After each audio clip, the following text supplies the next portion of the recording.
How's it going, everyone? It's Mike from PC Classic Cars, back with another test drive video. Today we are in my 1965 Ford Mustang Coupe with a 302 and a 3-speed automatic transmission.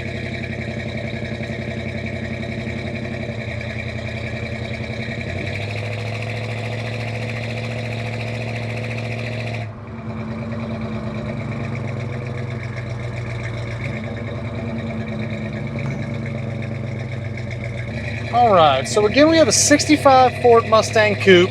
This is a C-code car, so originally would have been a 289 two-barrel car. Now it is a kind of a stock replacement 302, still retains a two-barrel intake and carburetor on it. Driving a stock 302 back-to-back with the stock 289, you would never know the difference. I did get the numbers off the side of the block, or the back of the block on this one, and it is a 302 block, so it was replaced at some point. And again, more of a stock style driveline than anything. It is backed by a C4 3-speed automatic transmission. You do have power steering and you do have power brakes. However, the brakes are drums.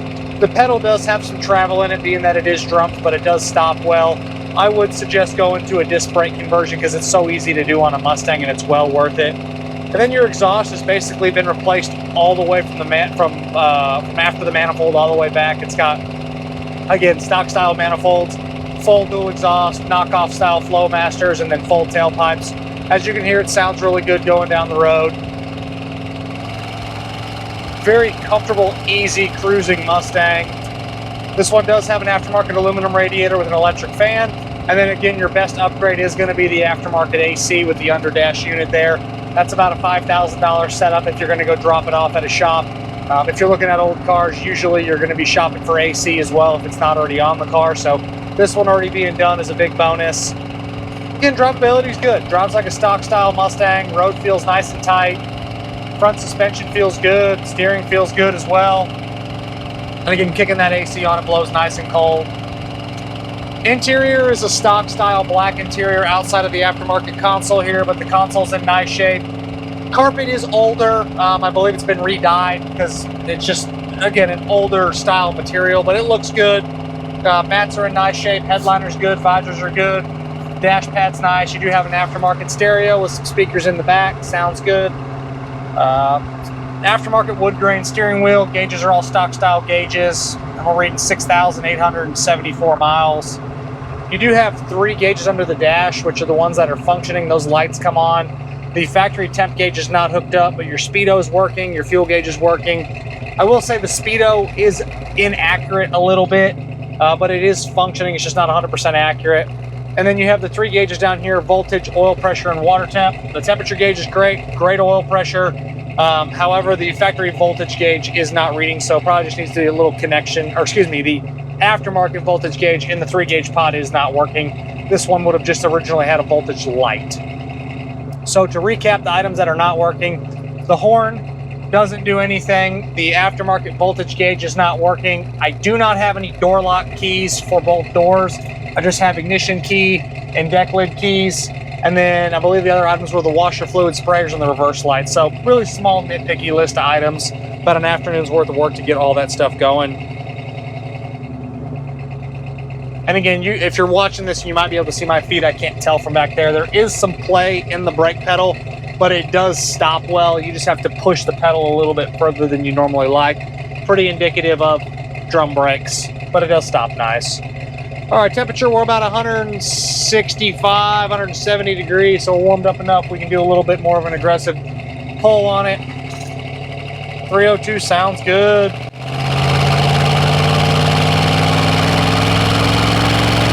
Actually runs pretty good. Nice positive shift.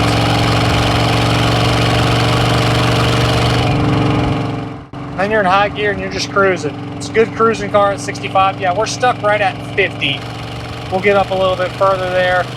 And 55, we're definitely doing faster than 60. Let me pull up my GPS here and see how fast we're going. See how far off the speedo actually is. And while I'm doing that, we'll talk about the underneath. The underneath is rock solid. Again, so here we go, guys. So we got 50 on the speedo, and we got, there's 55 on the speedo, and we're doing just under 70. We'll get it up to 70 here and see what it's reading. So 70 on my phone is going to be about 56 on this Speedo. Back on the underneath, super solid car, very, very nice underneath, floors, rails, inside the trunk, all that stuff is great. Didn't find any current rust issues. Obviously the exhaust looks brand new on the car. And then your cosmetics, it is an older cosmetic car. It's gonna have its imperfections. It's got touch-ups and flaws kind of all the way around. There is a cluster of bubbles, like superficial bubbles that have started on that fender over there. Some like reaction spot on top of the quarter panel on this side.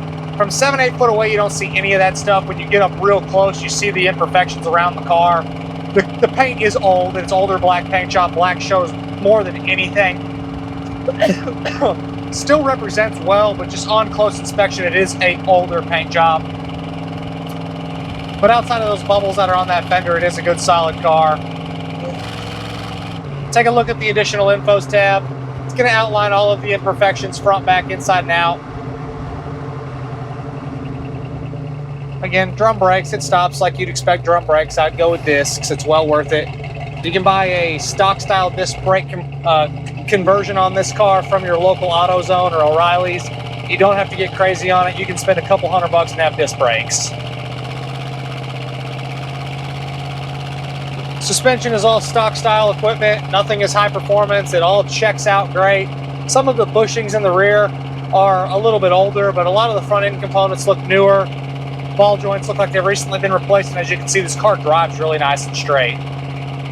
Goes where you want it to go. You do have your classic, any old car, you have about that much room of play in the steering, but anything past that, you're going to have responsive steering. You're going to get any of that on a standard gearbox for any old car. You can go to a close ratio if you have to have it like spot on, but driving any old car, you're going to have that little bit of play.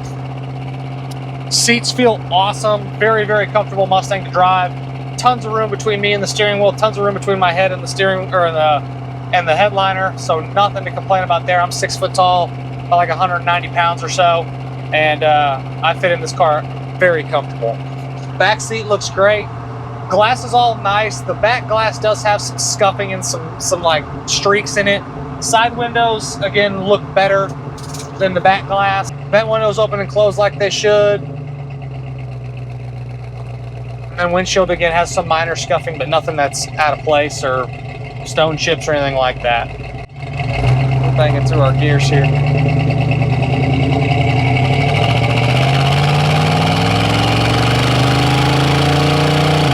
There you go, a little second gear chirp there, and that was about like a third throttle.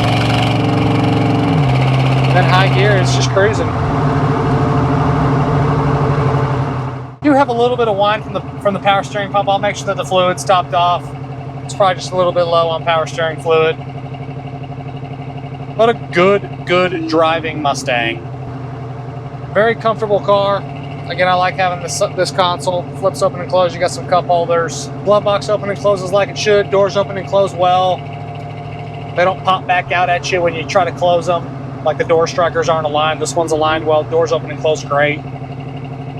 I am gonna fix my mirror here. There we go. And it might fall down. Those are tend to seem to be a little bit loose.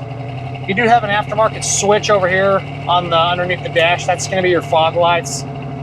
Click it off.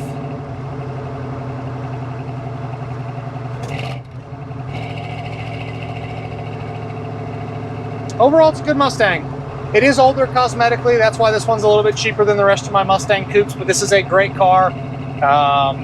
Again, serviceable paint, it's very, very presentable. You just get up close and it's gonna have its flaws. Take a look at the additional infos tab, take a look at my virtual description, we'll dive into more of that stuff. But it still, again, shows well for what it is for being an older paint job. And again, the only thing I'd wanna really do is maybe throw some disc brakes on it and you're gonna be good to go. And then again, a couple of the small little things not working, but it's all small stuff. And as always, I appreciate y'all stopping in to watch another one of my test drive videos. Make sure you check out that virtual description video along with the additional informations tab. Both are posted on my website, pcclassiccars.com. I appreciate y'all stopping in to watch all of my test drives, and we'll see you guys on the next video. Thanks again for watching.